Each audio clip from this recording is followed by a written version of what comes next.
Annelida ও arthropoda পর্বতদ্বয়ের সংযোগী প্রাণীটির নাম কি? পেরিপেটাস। উদ্ভিদের দুটি নিষ্ক্রিয় অঙ্গের উদাহরণ দাও। কালকাসুন্দা ফুলের স্ট্যামিনোড বা পুংকেশর এবং ভূ নিম্নস্থ কাণ্ডের শল্কপত্র। সরীসৃপ ও পক্ষীর সংযোগী জীবাশ্মটির নাম আর্কিওপটেরিক্স। মানুষের চোখে অবস্থিত লুপ্তপ্রায় অঙ্গ চোখের নিকটিটেটিং পর্দা। একটি উদ্ভিজ্জ মিসিং লিঙ্কের নাম টেরিডোস্পার্ম। একটি প্রাণীজ মিসিং লিঙ্কের নাম আর্কিওপটেরিক্স।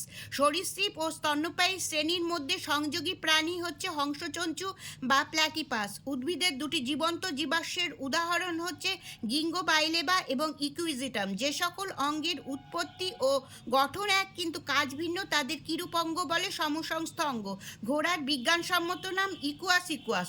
হট ডাইলুট স্যুপ কথাটি প্রথম কে বলেন? বিজ্ঞানী হ্যালডেন। একটি অমেরুদণ্ডী জীবন্ত জীবাশ্মের উদাহরণ রাজকাঁকড়া। একটি মেরুদণ্ডী জীবন্ত জীবাশ্মের উদাহরণ স্ফোনোডন।